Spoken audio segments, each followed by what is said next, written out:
जो भी ये वीडियो देख रहा है, ठीक है, अगर वो एंड तक वीडियो नहीं देखना चाहता है तो they can skip this video. क्यों? क्योंकि आपको पूरी इन्फॉर्मेशन पता ही नहीं चलेगी कि हो क्या रहा है। यहाँ पे आपको चीज़ें बस इसलिए बताई जा रही है कि ताकि उसके बारे में आपको मैनिपुलेट किया जाए, उसके बारे में एक सॉफ्ट फीलिंग करी जाए आपके माइंड में कि ये चीज़ तो बिल्कुल आपके लिए सही नहीं है। क्यों? क्योंकि हम यहाँ पे इन्वॉल्व नहीं है। हम जहाँ पे इन्वॉल्व होते हैं वहाँ पे खाने के साथ हम कॉकरोचेस देते हैं, बट स्टिल हम बेस्ट है।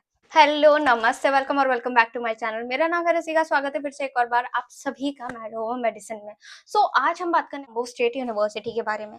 तो तोम्बो के बारे में पिछले कुछ टाइम से मेरे पास बहुत क्वेश्चन आ रहे थे और आना लाजमी भी है। क्यों? क्योंकि इस यूनिवर्सिटी के बारे में काफ़ी रूमर्स है, काफ़ी मिथ्स है। एक जो साइड है इंटरनेट का वो इस यूनिवर्सिटी को बहुत ज़्यादा ग्लोरीफाई कर रहा है, बहुत ज़्यादा अच्छे से बता रहा है और एक जो साइड है इंटरनेट का वही इस यूनिवर्सिटी के बारे में काफ़ी मिथ या ट्रुथ भी हो सकता है वो चीज़ें बता रहा है जो कि जिसकी वजह से हमें साइड आउट करना पड़ रहा है। तो क्या ये चीज़ें सही हैं या गलत है, इसको एनालाइज़ करना बहुत ज़्यादा इम्पोर्टेंट है क्योंकि ये 1 साल की बात नहीं, आपको 6 साल पूरे उस यूनिवर्सिटी में बताने हैं, वहाँ से आपको अपना डिग्री कंप्लीट करना है। तो क्या जो मिथ्स बताए जा रहे हैं वो सही है, उसको एनालाइज इस वीडियो में करते हैं। तो इस वीडियो को मैंने 70:30 के रेशियो में डिवाइड किया है। 70% जो अपना रेशियो रहेगा उसको उसमें हम लोग मिथ के बारे में बात कर रहे होंगे और जो 30% होगा उसमें ओवरव्यू प्लस बजट की बात कर रहे होंगे। तो without further due let's get started. Tambov State University की बात करें तो ये जो सिटी है, ठीक है, तोम्बो जो सिटी है उसको हिस्टोरिकल वैल्यूज की वजह से काफ़ी ज़्यादा जाना जाता है रशिया में, ठीक है। वही अगर हम तोम्बो सिटी में कैसे हम लोगों को मोड ऑफ ट्रांसपोर्टेशन हमारा कैसे रहेगा उसकी बात करें तो फर्स्टली आपको इंडिया से मॉस्को आना पड़ेगा। और प्रीवियस वीडियो में मैंने बताया था कि इंडिया से मॉस्को आने का जो फेयर होता है वो बहुत ज़्यादा कम होता है क्योंकि हर जगह से फ्लाइट की अवेलेबिलिटी होती है। तो वो 22,000 से 45,000 तक जा सकता है, ठीक है। तो वो डिपेंड करता है आप कब बुक कर रहे हो, ठीक है, आपका लगेज कितना है और किस एयरलाइन से आप जा रहे हो, ठीक है, इस पे डिपेंड करेगा। फिर उसके बाद जब हम बात कर लेते हैं कि मॉस्को से तोम्बोव तक इस यूनिवर्सिटी को में जाने के लिए आपको कितना टाइम लगेगा, तो वो होगा 4 टू 5 आवर्स, ठीक है। और उसकी कॉस्टिंग कितनी रहेगी? उसकी कॉस्टिंग रहेगी 1200 रूबल से लेकर तो 5000 रूबल तक पर इंडिविजुअल, ठीक है। तो वो क्यों? क्योंकि मोड ऑफ ट्रांसपोर्टेशन आप कौन सा चूज करते हो उस पर डिपेंड करता है, ठीक है। यहाँ पे बस भी जाती है, यहाँ पे ट्रेन भी जाती है और यहाँ पे कैब भी जाती है। तो डिपेंड कि आप कौन से ट्रांसपोर्टेशन से जा रहे हो, कौन सा आपको उस टाइम पे सूटेबल लग रहा है। और रही बात कैब की, तो कैब में कॉन्ट्री हो सकती है, ठीक है। कैब में 2 जन जा सकते हैं with heavy amount of luggage जो आप लाते हो, ठीक है। और इसके बाद ये यूनिवर्सिटी एस्टैब्लिश कब हुई थी उसकी बात करते हैं। सब तो बता दिया, पहले बताना ज़रूरी है कि भई कब एस्टैब्लिश हुई थी, अगर वही नहीं बता रहे व्हाट्स द पॉइंट, ठीक है। तो ये यूनिवर्सिटी एस्टैब्लिश हुई थी 1917 में।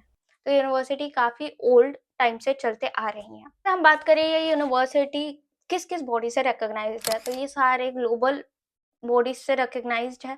अब हम अगर बात करें कि यूनिवर्सिटी किस-किस बॉडी से रिकॉग्नाइज्ड है, तो ये सारे ग्लोबल बॉडीज से प्लस नेशनल बॉडीज से रिकॉग्नाइज्ड है। तो आपको कोई दिक्कत नहीं आने वाली अगर आप इन फ्यूचर कोई भी एग्ज़ाम देना चाहते हो, ठीक है, अपना ग्रेजुएशन होने के बाद, तो आपको कोई किसी तरीके की दिक्कत नहीं आएगी।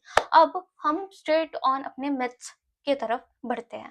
तो पहला मिथ इस यूनिवर्सिटी के बारे में जो है, वो बहुत ज़्यादा अफ़ेक्ट करता है जब हम सोचते हैं उसके बारे में।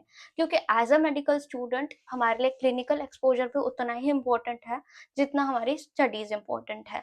तो यहाँ पे बोला जाता है कि इस यूनिवर्सिटी का जो पॉपुलेशन है वो 2,60,000 के अप्रोक्स है अगर 2021 के सेंसस के हिसाब से देखें तो विच इज ट्रू, ठीक है। बट जो रशिया का ओवरऑल पॉपुलेशन है वो 143 मिलियन के आसपास, ठीक है। ये भी 2021 के सेंसस के हिसाब से मैं आपको बता रही हूँ। तो उसके हिसाब से अगर हम कैलकुलेशन करें थोड़ी सी, तो ये पॉपुलेशन बिलो एवरेज पॉपुलेशन नहीं है, ठीक है। इट इज ओके पॉपुलेशन, ठीक है। बट अब हमारा मेन सवाल तो यही है कि क्लिनिकल एक्सपोजर मिलेगा नहीं मिलेगा। एक जगह है एक 12 से 15 लाख जहाँ पे पॉपुलेशन है, एक जगह है 2 से 3 लाख जहाँ पे पॉपुलेशन है। तो दोनों में ही इक्वल लेवल का एक्सपोजर मिलता है। अब मैं ये चीज़ क्यों बोल रही हूँ? देखिए, फर्स्टली यहाँ की जो 99.9% पॉपुलेशन है वो रशियन बोलती है, ठीक है। और अगर हमको उनको उनसे डील करना है तो हमें मेडिकल रशियन आनी चाहिए, not only Russian but medical Russian. अगर हमें मेडिकल रशियन नहीं आती तो हम उनसे उतना ज़्यादा इंटरेक्ट नहीं कर पाएंगे, उतना ज़्यादा डिसीज़ के बारे में नहीं जान पाएंगे, चीज़ों के बारे में नहीं जान पाएंगे। तो वो हमें इन डेप्थ थोड़ा नॉलेज होना चाहिए, जो कि आज के टाइम पे क्या होता है कि आपको टीचर बता देता है, 2 पेशेंट के पास लेके जाता है, एक नॉर्मल सी हिस्ट्री आपको बताते हैं, ठीक है। उसके बाद आप जब लेने जाते हो तो थोड़ा बैरियर तो आप फेस करते हो इस चीज़ को मानना बहुत ज़रूरी है। इस चीज़ को बहुत से कंसल्टेंट, बहुत से यूट्यूबर्स ग्लोरीफाई कर देते हैं, but it is not as glorified as they show. ठीक है? तो हमें रशियन आना ज़रूरी है और मेडिकल रशियन भी आना ज़रूरी है। तो आपको अगर ये दोनों चीज़ें आती हैं, तो आप बहुत अच्छे से 100% उस चीज़ को यूटिलाइज़ कर पाओगे।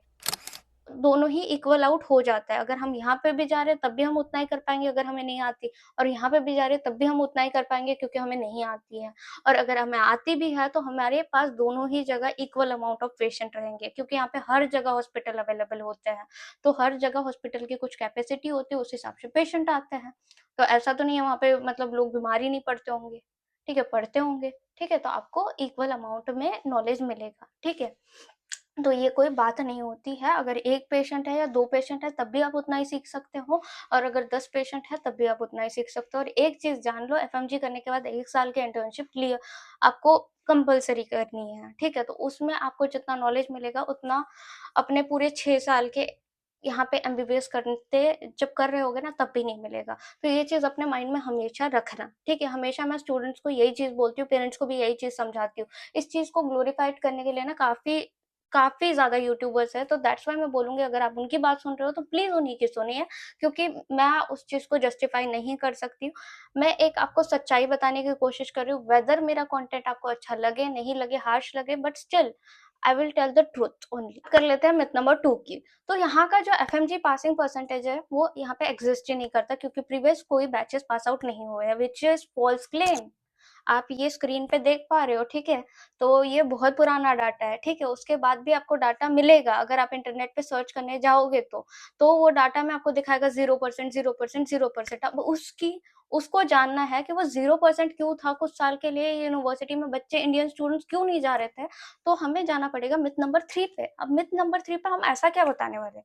हम बताने वाले हैं कि जो यहाँ पे प्रीवियसली कॉन्ट्रैक्टर जो थे, मतलब पिछले साल से पहले जो कॉन्ट्रैक्टर अवेलेबल थे, उनकी कंपनी जो है वो रशिया बेस्ड कंपनी है, ठीक है?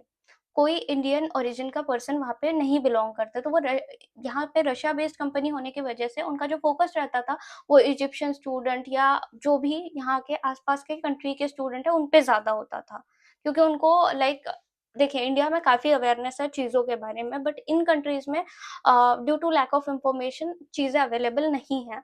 तो दैट्स व्हाई उनका फोकस वहाँ पे रहता था। वो ट्राई पार्टी बच्चों से बॉन्ड साइन करवाते थे, उसके बाद भी उनकी फीस जो थी वो बहुत ज़्यादा थी, ठीक है? तो उसी की वजह से बच्चे जाना प्रेफ़र नहीं करते थे, क्योंकि एक जगह बच्चे को एक लोएस्ट प्राइस में प्लस ट्रांसपेरेंसी के साथ काम मिल रहा है, और एक जगह वही ट्राई पार्टी साइन करनी पड़ रही है, कंसल्टेंसी फीस इतनी ज़्यादा है, तो दैट्स व्हाई बच्चे जाना अवॉइड करते थे, और जाते भी थे तो 1 आध बच्चा, 2 बच्चा, ठीक है? तो उसके वजह से क्या होता था कि इंडियन स्टूडेंट का रेशियो यहाँ पे बहुत कम होता था, और कुछ साल ऐसे आए, कोविड के जो ईयर्स थे वो ऐसे आए कि इंडियन बच्चे यहाँ पे आए ही नहीं। ठीक है, बट पिछले साल ऐसा क्या हुआ कि ऑल ऑफ द सडन बच्चे आने लगे, तो यहाँ का जो कॉन्ट्रैक्ट था पिछले साल एक इंडियन बेस्ड कंपनी ने लिया, ठीक है? इंडियन ओरिजिन वाले पर्सन ने लिया, जिनकी कंपनी यहाँ पे भी रजिस्टर्ड है, ठीक है? तो उसके वजह से क्या हुआ, ये यूनिवर्सिटी के बारे में लोग जानने लगे। यहाँ से पहली चीज़ जो हटी वो है ट्राई-पार्टी चीज़ हटी थी, ठीक है? दूसरी चीज़ जिसको हटाया गया कि ट्रांसपेरेंसी के साथ पैसे बताए गए यूनिवर्सिटी वालों ने, ठीक है? तीसरी चीज़ जो बताई गई, एजुकेशन के बारे में अवेयरनेस लाई गई, ठीक है? यूनिवर्सिटी के बारे में अवेयरनेस लाई गई, जैसे इस यूनिवर्सिटी को पोर्ट्रे किया जा रहा था वैसी ये यूनिवर्सिटी थी नहीं। एट द सेम टाइम आपको कुछ बच्चे ऐसे मिलेंगे, यहाँ पे 2 कॉन्ट्रैक्टर है, एक अच्छा है, एक बुरा है, ठीक है? तो देखिए, वो दोनों कॉन्ट्रैक्टर जो बताएँगे वो उनके बेनिफिट में बताएँगे। एक जो कॉन्ट्रैक्टर होगा वो कॉमन होगा जो आपको दिखता है, ठीक है? और वो क्या बोल रहे होंगे आपको, ये यूनिवर्सिटी से बेटर है, अब ये 5 यूनिवर्सिटी में जाओ, ठीक है? तो आप यहीं पे सोच लेना कि उनका कोई कॉन्ट्रैक्ट नहीं है, वो सिर्फ बताया जा रहा है, ठीक है? वो एक बताने वाली चीज़ है। बात करें चौथे मिथ की, तो यहाँ पे हम 2 चीज़ें क्लियर आउट करेंगे। बहुत से लोग बोल रहे हैं कि ये यूनिवर्सिटी करप्ट है, बहुत से लोगों ने तो क्वेश्चन तक उठा लिए कि भाई इस साल आपने सुना होगा कि काफ़ी बच्चों को इंडिया वापस जाना पड़ा था, तो उसका रीज़न तो मैं बताऊँगी, बट उसी में कुछ लोगों ने क्वेश्चन पूछे थे, क्या वहाँ पे कॉन्ट्रैक्टर करप्ट था, कंसल्टेंसी की गलती थी या यूनिवर्सिटी करप्ट थी? तो जानते हैं उसके बारे में। देखिए, यूनिवर्सिटी करप्ट बिल्कुल भी नहीं है। अगर यूनिवर्सिटी करप्ट होती तो ये जो सिचुएशन आई थी, मैं आपको पहले सिचुएशन के बारे में एक्सप्लेन कर देती हूँ कि बच्चों को क्यों वापस जाना पड़ा था। ठीक है? तो उसका रीज़न सिंपल था, कई लोगों ने अभी बता दिया कि इलेक्ट्रॉनिक इन्विटेशन मिनिस्ट्री से आता है। काफ़ी लोगों ने बताया होगा, आपने सुना भी होगा। ठीक है? तो यहाँ पे एक पार्ट जो था यहीं पे, मतलब पिछले साल अगर हम बात करें तो आधे रीजन्स में क्या हो रहा था, पेपर इनविटेशन लग रहे थे जो यूनिवर्सिटी लगा रही थी, आधे रीजन में हो रहा था इलेक्ट्रॉनिक इनविटेशन लग रहे थे। कोई भी इस चीज के बारे में अवेयर नहीं था, कोई यूनिवर्सिटी अवेयर नहीं थी। इस साल सारी यूनिवर्सिटीज अवेयर है कि हमें इलेक्ट्रॉनिक इन्विटेशन ही निकालना है। तो ड्यू टू दिस सिचुएशन क्या हुआ, वहां पे ऑल ऑफ द सडन एक रूल पास हुआ, रूल ग्रांट हुआ, एंड देन बोला गया कि जिसके पास इलेक्ट्रॉनिक इन्विटेशन होंगे उसी के वो ही यहाँ पे स्टे कर पाएंगे, अदरवाइज बाकी बच्चों को वापस जाना पड़ेगा, फिर से इनविटेशन का वेट करना पड़ेगा। अब काफी लोग यहाँ पे ये भी बोल रहे हैं जो प्रीवियस ईयर के बच्चे हैं उनकी डिग्री अनवैलिड है। तो इसमें कोई सेंस नहीं है क्योंकि 5.5 साल का इंडियन गवर्नमेंट ने कोर्स बोला है। ठीक है, तो 5.5 हम लोग 6 साल का करते हैं, तो that is all cope up. ठीक है, वो बच्चे ऑलरेडी 2 महीने यहाँ पे रहे हैं। ठीक है, उसके बाद भी जब वो बच्चे गए थे उनके ऑनलाइन क्लासेस चल रही थी, उनका फर्स्ट सेमेस्टर खत्म हो चुका है एंड अभी सेकेंड सेमेस्टर शुरू होगा। अब जब मैं ये वीडियो बना रही हूँ तब ऑलमोस्ट सारे स्टूडेंट आ चुके हैं रशियन फेडरेशन में। ठीक है, तो इसकी बात हो रही है, सभी स्टूडेंट को इनविटेशन लेटर मिल चुके हैं, सभी स्टूडेंट आ रहे हैं वापस। ठीक है, यूनिवर्सिटी ने प्रॉमिस किया था कि वो करवाएगी, तो उन्होंने सारे बच्चों को बुलाया, एक भी बच्चे का लॉस नहीं हुआ, ना अकेडमिकली ना किसी चीज में। ठीक है, तो यूनिवर्सिटी, ऐसी यूनिवर्सिटी कैसे करप्ट हो सकती है। और कॉन्ट्रैक्टर की अगर हम बात करें तो कोई कॉन्ट्रैक्टर ऐसा नहीं होगा एट द डाउन स्टेज। ठीक है, ये बहुत ज्यादा डाउन स्टेज थी, तब भी उन्होंने वहां पे स्टैंड आउट किया, वहां के बच्चों से बात करी, वहां के बच्चों को इंश्योर किया कि भाई आप अगर मॉस्को तक जा रहे हो तो हम आपको मॉस्को तक ड्रॉप आउट करेंगे अपने सोर्सेस से, अपनी व्हीकल्स से। लाइक उन्होंने अपनी व्हीकल्स बुक करी, आप जब आ भी रहे हो तब भी हम अपनी व्हीकल आपके लिए प्रोवाइड करेंगे। तो वो कॉन्ट्रैक्टर कैसे करप्ट हो सकता है। और ये सवाल भी वही लोग उठा रहे हैं जो लोग यहाँ पे सर्विसेज देने पे बिलीव नहीं करते, एक गंदी मेस में खाना खिला रहे हैं, एफएमजी के बारे में झूठ बोल रहे हैं एंड व्हाट नॉट, क्या क्या नहीं कर रहे हैं, वो लोग ये चीजें बोल रहे हैं।